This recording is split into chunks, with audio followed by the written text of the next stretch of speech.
सबसे पहले बताना चाहूँगा कि हमारे जो कल केसेस थे, हमारे 4496 4,496 केसेस कल आए, और जो रिकवरी हमारी थी कल 5034, यानी कि 5,000 से ऊपर हमारी रिकवरी रही।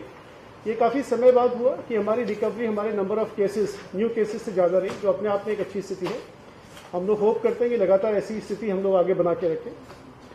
इसी के साथ ये भी बताना चाहूँगा आपको, मैंने पहले भी आपको आंकड़े दिए हैं, लेकिन पुनः वो आंकड़े आपके समक्ष रखना चाहूँगा।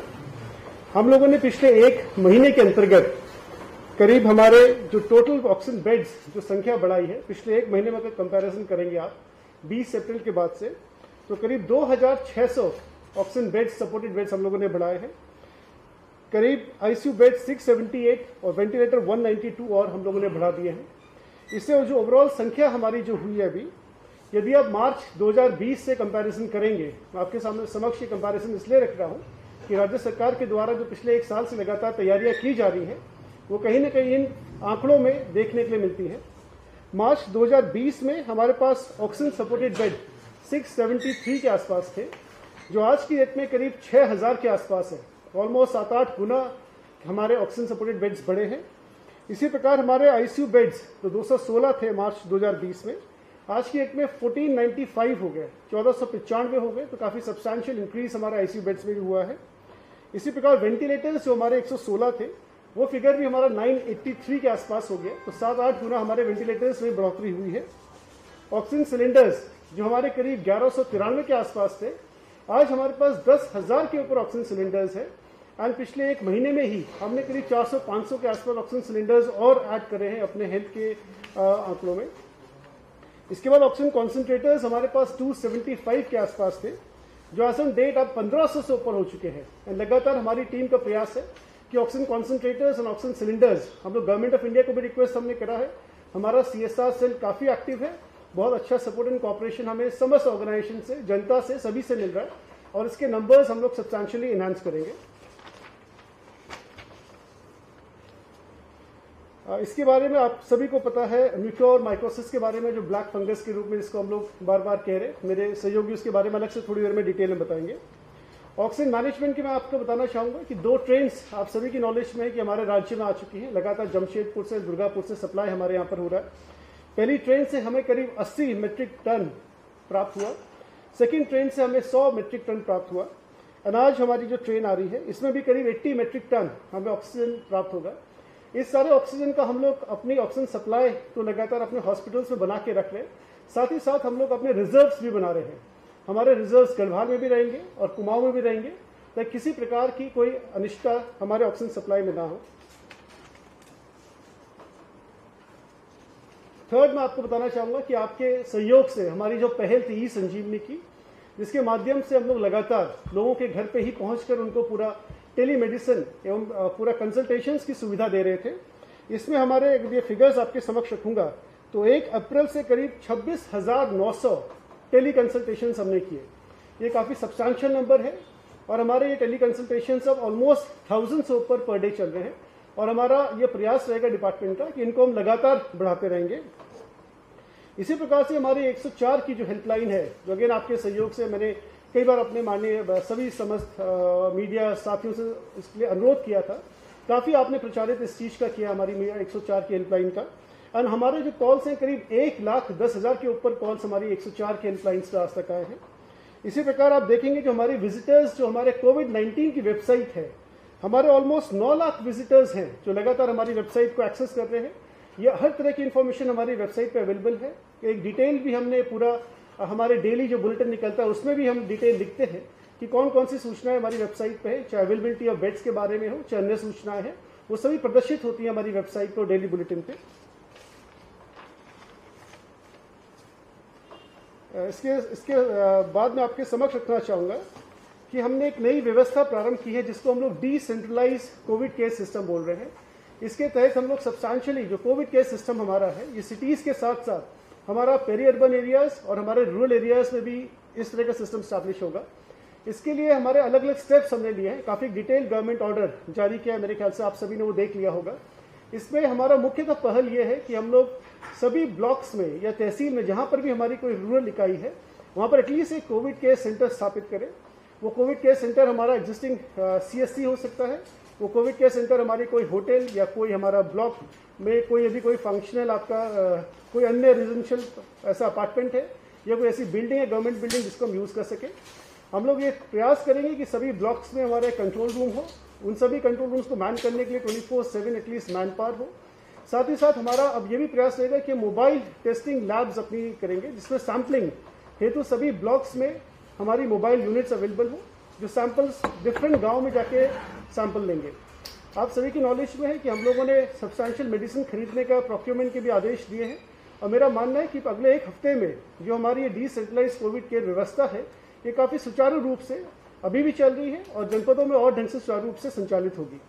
अब मैं अपने साथी पंकज पांडे से अनुरोध करूंगा कि आपको सर रेमडेसिविर का आंकड़ा हमारे यहाँ जो है जो कोटा है वो बड़ा है कि 40 से अब जो है लगभग 1.25 लाख तक पहुँच गया, लेकिन खपत उस हिसाब से है नहीं। तमाम जो आपके द्वारा जो अधिकृत जो विक्रेता हैं उनके यहाँ पर्याप्त स्टॉक बचा हुआ है, तो आखिरकार इतनी रेमडेसिविर की हमारे राज्य को जरूरत क्या है? आपने एक इम्पॉर्टेंट प्रश्न पूछा है। मैं पिछले 1 महीने से ये बात कह रहा हूँ लगातार कि रेमडेसिविर कॉमनली यूज दवाई नहीं है, इसको हर एक पेशेंट को नहीं दिया जाना चाहिए।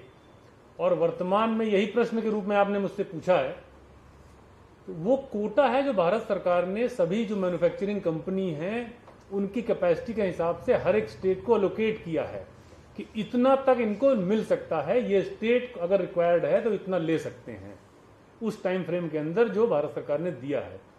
वर्तमान में देखें तो हम लोग 74,000 का कोटा था हमारा कल तक का, उसमें से हम 54,000 से थोड़े ज़्यादा उठा चुके हैं और बाकी के ऑर्डर हमारे प्लेस्ड हैं। लेकिन अगर आज के डेट में आप देखेंगे तो हमारे जितने भी हॉस्पिटल हैं जो ट्रीट कर रहे हैं पेशेंट, जितने भी मेडिकल स्टोर्स हैं जो स्टॉकिस्ट हैं इस दवाई के, सभी के पास sufficient number of remdesivir injection उपलब्ध हैं। इस वजह से क्योंकि हमको एडवांस पैसा देना पड़ता है या प्राइवेट हॉस्पिटल लेते हैं तो उनको एडवांस पैसा देना पड़ता है, इस वजह से फर्दर लिफ्टिंग नहीं हो पा रही है क्योंकि रिक्वायरमेंट नहीं है, दूसरा एडवांस पैसा देना पड़ता है, तो इस वजह से हम फर्दर नहीं उठा रहे हैं। आगे जैसे ही जरूरत पड़ेगी, हमारा थोड़ा सा नीचे आएगा हमारा स्टॉक, तो हम फिर से उठाएंगे। सर लेकिन कोटा जो बढ़ाया है 1.25 लाख जो कोटा किया है, क्योंकि अभी तो आपने 50-54,000 उठाया है 74 में, 1.25 लाख गुना फिर कैसे जो उठा पाएंगे? नहीं, हमने लगभग 70,000 का ऑर्डर हम ऑलरेडी कर चुके हैं। तो ये भारत सरकार क्योंकि नंबर ऑफ केसेस के बेसिस पे डिसाइड करती है, क्योंकि हम लोग के केसेस आप जानते हैं कि कल से पहले तक हमारे केसेस 5,000 के ऊपर रहे, लगातार काफी टाइम से आ रहे हैं, और एक्टिव केस हमारे 80,000 हैं। तो उसको देखते हुए गवर्नमेंट ऑफ इंडिया ने पूरे नेशनल लेवल पे हर एक स्टेट का कोटा एलोकेट किया है, तो उसके हिसाब से हमको एक कोटा मिला है। तो हमारी वो अधिकतम सीमा है कि बिना किसी रोक टोक के हम उतनी दवाई उठा सकते हैं। हम अगर नहीं हमें जरूरत है तो हम नहीं उठाएंगे। सर हरिद्वार में बर्फानी अस्पताल जो है वहाँ पर 65, मैं जो बताना चाह रहा था पहले मैं वो बता लूं, फिर आप हैं? हाँ, मैं एक बार वो बता दूं आपको जो इम्पोर्टेंट चीज थी हमारे लिए और आपके लिए भी है, क्योंकि ज्यादा वो इम्पोर्टेंट है, बाकी चीजें भी आप फिर पूछ सकते हैं मुझसे। एक हमने आज जो हमारी एक्सपर्ट कमेटी है जो हमारी वाइस चांसलर मेडिकल यूनिवर्सिटी की अध्यक्षता में, उसमें थोड़ा संशोधन किया, उसमें कुछ लोग और ऐड किए हैं। हमारे प्रिंसिपल पिथौरागढ़ मेडिकल कॉलेज हैं प्रोफेसर बरोनिया, उनको हमने इसमें ऐड किया। वो क्रिटिकल केयर स्पेशलिस्ट हैं, वो SGPGI से में प्रोफेसर थे, वहां से हमने उनको लिया था, उन्हें हमने इसमें ऐड किया है। उनके अनुभव को देखते हुए हमने सारे चारों मेडिकल कॉलेजेस के रिप्रेजेंटेटिव ऐड किए हैं इसमें, हमारे जो गवर्नमेंट मेडिकल कॉलेज हैं।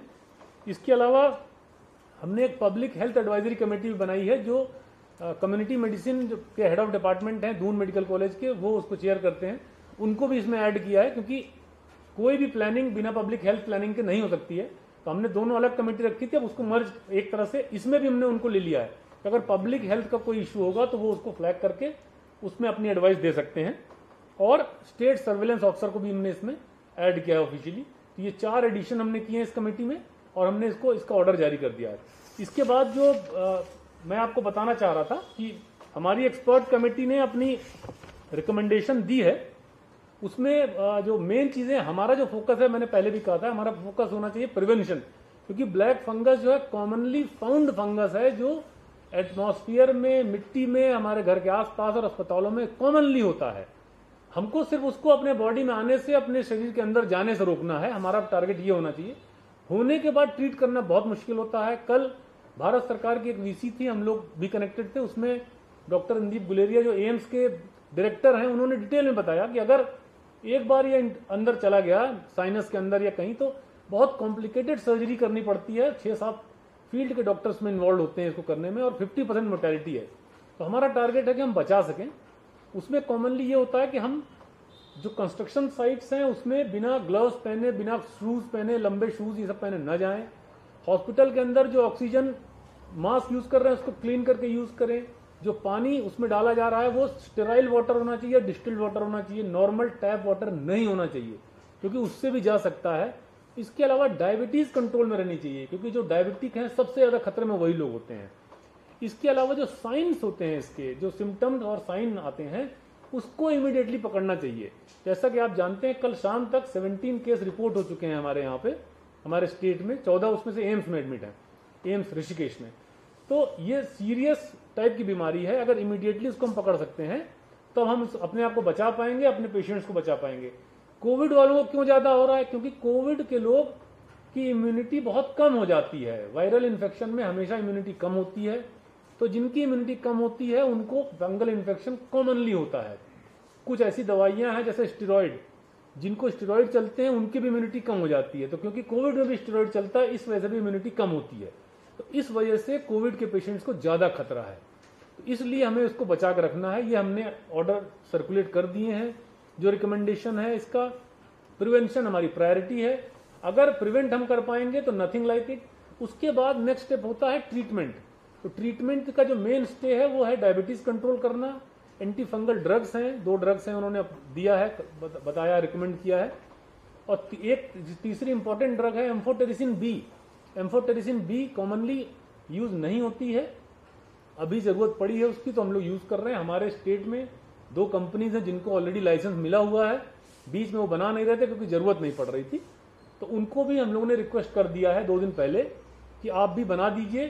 तो यहीं अगर मैन्युफैक्चरिंग शुरू हो जाएगी, एक उधम सिंह नगर में, एक हरिद्वार में है, तो हमको किसी तरह कोई कमी नहीं होगी। वर्तमान में हमारे पास हैं दवाइयां। भारत सरकार ने हमें 50 का कोटा दिया है। हम लोगों ने फर्दर 500 इंजेक्शन का कोटा के लिए रिक्वेस्ट कर लिया है अपनी तरफ से। यहाँ मैन्युफैक्चरिंग शुरू हो जाएगी तो यहाँ शॉर्टेज ऑटोमेटिकली खत्म हो जाएगी, फिर हम यहाँ से दूसरे स्टेट्स को भी दे पाएंगे। लेकिन हमारा मेन स्टे यही है कि स्टेरॉइड का जुडिशियस यूज किया जाए, मतलब बहुत ज्यादा स्टेरॉइड न दिए जाएं, साइंस को चेक किया जाए, और जो मैंने बताया ऑक्सीजन पाइपलाइन, ऑक्सीजन मास्क, उसके अंदर जो पानी डालते हैं, ये सारी चीजों को अगर हम सावधानी से रखेंगे तो हम ब्लैक फंगस से बचा पाएंगे अपने पेशेंट्स को। ये ब्लैक फंगस से रिलेटेड बातें थी। और अब आप कुछ पूछना चाहते हैं तो आप पूछ सकते हैं मुझसे।